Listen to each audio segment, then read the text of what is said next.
जो है देवताओं के अधीन है और देवता मंत्र के अधीन होते हैं और मंत्र ब्रह्मत्व के पास होते हैं।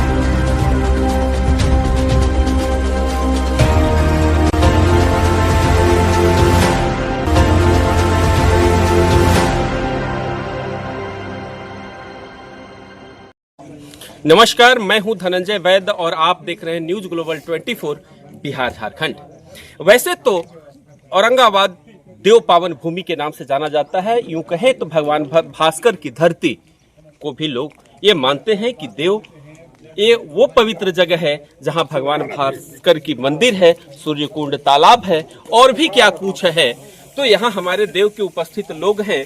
जहां आप मेरे समक्ष अगर देख सकते हैं तो ये देखिए, ये शिव मंदिर का एक भव्य उद्घाटन होने जा रहा है, जहां देश के तमाम बड़े कथावाचक से रूप में दीदी माँ साध्वी रीतंभरा से लेकर के महामंडेश्वर अगर दो लोग हैं। एक तो देव के इतिहास, आखिर देव सूर्य मंदिर के पहले का इतिहास क्या रहा, और दूसरी जो ये यहाँ आयोजन है। तो सबसे पहले मैं जानने का प्रयास करता हूँ सतीश जी से, जो ज्योतिषाचार्य भी हैं और ये झारखंड और बिहार से लेकर के तमाम इनकी बातों को महत्व दी जाती है और एक ऑथेंटिक के रूप में जान माना जाता है कि सतीश जी की बातों में वो दम है, वो इतिहास के पन्नों को पलटते हैं जहां जिसमें तथ्य छिपी हुई होती है।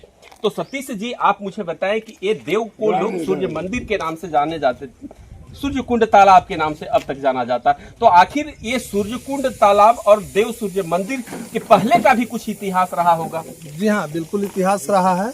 देव मंदिर का इतिहास माना जाए तो त्रेता युग से है। देव मंदिर और भगवान सूर्य के इतिहास से प्राचीन इतिहास देव तालाब का है और उससे भी प्राचीन इतिहास देखा जाए तो त्रेता युग में यहाँ पर भगवान राम का भी आगमन हुआ है। इस क्षेत्र में भगवान राम सूर्यवंशी थे। गया में गया श्राद्ध के लिए जा रहे थे, इसी वन के रास्ते वो गए हैं। इंद्र वन में देवराज्य स्थित है। इंद्र वन में गए, यहाँ पर आके देखा कि हमारा सूर्य का यहाँ पर स्थापना होना चाहिए। उन्होंने अपने एक छोटे से राजा को आदेश दिया कि तुम जा करके वहाँ पे स्थापना करवाओ।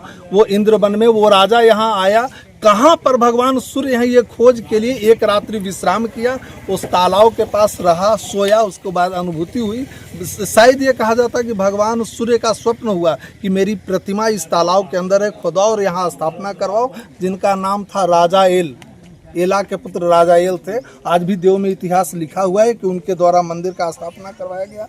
उसके पहले ही कई इंद्र हुए हैं, कई राम हुए हैं, कई बार त्रेता हुआ है। तो ये जो हम जिसमें हैं अभी 28वां त्रेता के राम के इतिहास जान रहे हैं, उसके पहले से भी इंद्र वन का इतिहास यहाँ रहा है। 27वां त्रेता में भी इंद्र वन था और यहाँ उस समय इंद्र का हाथी का विश्राम हुआ करता था। इस क्षेत्र में मगही पान बड़ा फेमस है। मगही पान की उत्पत्ति कहाँ से हुई जानेंगे तो देव क्षेत्र से हुई है। देव क्षेत्र में इंद्र का जो हाथी, एरावत हाथी बांधा जाता था, उस खूंटे से उत्पत्ति हुई है पान का। उसका नाम नागवैली है। नागवैली पान को बोला जाता है और पान इसी क्षेत्र में होता है। अब इसके अलावा आप कहेंगे कि कहीं गया में भी होता है, तो इंद्रवन का बहुत लंबा क्षेत्र है। इंद्रवन का सिर्फ भगवान सूर्य का रे ये 27 कोष में आता है, जहाँ पे नक्षत्रों का भी है, ग्रहों का भी है। और इसीलिए बाहर से आए हुए एक संत, यहाँ पर संत कहिए या उनको शोधी कहिए, आर्यभट्ट अपना शोधशाला का केंद्र देव में ही बनाए थे। तो अगर ये कहा जाता है कि ये एक टापू हुआ करता था जम्बू द्वीपे, जी, तो जम्बू द्वीपे भरतखंड, इसका क्या महत्व रहा? जम्बू द्वीप हमारा पूरा ब्रह्मांड जल के अंदर घिरा हुआ है। जल में 7 टापू हैं जिनका नाम साकत द्वीप, पल्व द्वीप, पलाक्ष द्वीप, जम्बू द्वीप, इस तरह से नाम पड़ा हुआ है। ये जो टापू है जम्बू द्वीप पे है और जम्बू द्वीप के भारतवर्ष के भरतखंड ये है। भारतवर्ष भी बहुत विस्तार था, उसमें एक राजा भरत के नाम पे पड़ा जिसका भरतखंड है। और भरतखंड में ये इंद्रवन है। इंद्रवन का भी बहुत लंबा क्षेत्र था। कालांतर में विस्तार छोटा होते गया, जैसे जैसे राजा बढ़ते गए वैसे राज्य छोटा होते चला गया। भी राज्य का नाम होता था, जंगलों के ऊपर होता था। जैसे आपको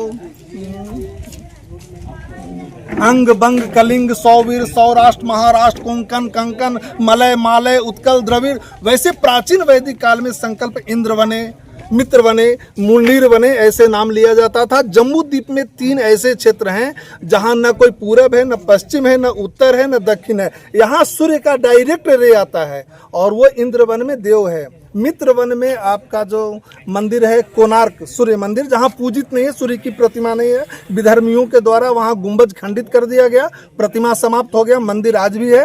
तीसरा मंदिर मुंडीर वन, जो हमारे बंटवारा के बाद पाकिस्तान में चला गया। भगवान कृष्ण ने अपने पुत्र के लिए जो यज्ञ करवाया था चंद्रभागा नदी के तट पे, वो पेशावर मुल्तान में पड़ता है, हम लोग आज जानते हैं उस, और वो सूर्य की उपासना की गई थी। आज हमारे हिस्से में पूजित मंदिर एक बचा है पूरे जम्बू द्वीप में, तो ये देव मंदिर पड़ा हुआ है। आपने इतिहास के पन्नों को खंगाला है और देव के सूर्य मंदिर के पहले का इतिहास का बेहतर वर्णन किया है। लेकिन आज इसी देव भूमि पर एक सटवट में जो एक यज्ञ का आयोजन होने जा रहा है, जो भगवान शिव की प्रतिमा स्थापित की जाएगी और वहीं बनारस के विद्वान पंडितों के द्वारा ये आयोजित किए जाएंगे। और हमारे समक्ष अगर यज्ञ से मिला लेते हैं, सटवट में भी भगवान शिव की प्रतिमा का अनावरण होने वाला है, तो किस तरह से देखते हैं और किस तरह से आयोजन की जा रही है? अभी आदरणीय सतीश पाठक जी ने इतिहास, भूगोल, अध्यात्म तीनों का तो बता ही दिया आप लोगों को, और वही टीम है, आदरणीय विजय बाबू हैं, प्रमोद जी हैं, आदरणीय रामकेवल बाबू जी हैं, सतीश जी हैं, वही देव सूर्यनारायण सूर्य मंदिर वाली पूरी टीम है। वहाँ सफलता के बाद एक विचार उसी समय आया था, यहाँ एक जागृत स्थल है, यहाँ पर एक मंदिर का निर्माण होना चाहिए, और वो मंदिर निर्माण सही में 10 महीने में बन करके तैयार हो गया, वो जो कि सोचे भी नहीं थे। शायद एक चमत्कार ही है कि 10 महीने में बन भी जाना। अब मुहूर्त भी था, बहुत अच्छा मुहूर्त था अभी यज्ञ के लिए, तो प्राण प्रतिष्ठान सह यज्ञ भी हो गया। जब यज्ञ हो गया तो संत का समागम भी हो जाएगा, अच्छे अच्छे संत लोग भी आ रहे हैं। कौन से संत लोग? जी, दीदी माँ पूज्य साध्वी रितंभरा जी आ रही हैं, वो पहली बार औरंगाबाद की धरती पर आएंगी कथा करने के लिए, वो रहेंगे। और अखिलेश्वर दास जी महाराज गुजरात के हैं, वो आएंगे। और महामंडलेश्वर कैलाशानंद गिरी जी महाराज, जो कि सबसे बड़े संतों में शुमार है, सही में संत है। ऐसे लोगों का यहाँ पर संत लोग बड़े बड़े लेवल के आएंगे। कुछ संत लोग अभी और भी बढ़ने की संभावना है, और भी हामी भरेंगे। स्वामी सत्य प्रकाश जी कुप्पा घाट के हैं, आगूत की जा रही है। और यज्ञों में देखना चाहते हैं कि ये लोग अपने अपने स्तर से तमाम तरह के योगदान यहाँ इस यज्ञ कमेटी में दे रहे हैं। तो मेरे समक्ष भी आरएसएस के प्रमुख भी रहे हैं। झारखंड में भाग लेना धर्म हमारा, यज्ञ में भाग लेना धर्म हमारा, नहीं कोई लाचारी हो, और देश की खातिर हर कुर्बानी देने की तैयारी हो। यह देश महादेव का है। देव प्रखंड के सभी गांव के सनातनी इस महायज्ञ में भाग लें, ये आदेश भी महादेव का है। इसी भाव के साथ हम लोग स्वयं प्रेरणा से, निस्वार्थ बुद्धि से इस महायज्ञ में लगे हैं। गांव गांव के लोग भी इसी भाव के साथ यहाँ पर लगे हैं। और जैसा कि बताया गया, सतीश पाठक जी ने, हमारे कार्यकारी अध्यक्ष जी ने जैसा बताया कि एक उद्भट विद्वान तो आ ही रहे, एक महान संत आ रहे हैं। मानते हैं और मान के चल रहे हैं कि सटवट अब राष्ट्र जागरण का केंद्र, राष्ट्र जागरण का केंद्र बनेगा सटवट। और मेरे समक्ष ही है, अगर ये बात कर रहे हैं कि सटवट में यहाँ तमाम तरह के लोग आएंगे, लाखों लोगों का आने की संभावना है, क्या कहेंगे, किस तरह की उम्मीद मिल रही है लोगों से? ये जो कह रहे हैं अच्छा रास्ता सही उतरेगा, और जो इनकी भावना है यहाँ पूरा होगा। बहुत से लोग यहाँ आएंगे, और जितना संख्या ही बता रहे हैं उससे ज़्यादा आने की संभावना। जितना संख्या है उतने आने की संभावना है। लेकिन इस तरह से देखा जा रहा है कि यज्ञ की तैयारी में लोग लगे हुए हैं, और हमारे समक्ष भी लोग हैं जो जान एक कर लोग लगे हुए हैं दिन दोपहरिया के। कैसा लगता है यहाँ आयोजन जो हो रहा है, उसमें किस तरह की? अध्यक्ष जी भी हैं ये, अच्छा, समिति के अध्यक्ष भी हैं। तो आप ये बताइए कि किस तरह के आयोजन है और कितना लोगों को सहयोग मिल रहा है? शादी होते थे, वो भी सुना करते थे। भंडारा में समय हम लोग जब जग किए थे, तो हम लोग ये जैसे यहाँ का प्रशासन हमें चिंता व्यक्त की थी कि आप लोग को जग यहाँ भी नहीं करना चाहिए था, लेकिन फिर भी हमने कहा कि जग होगा, और जग हुआ।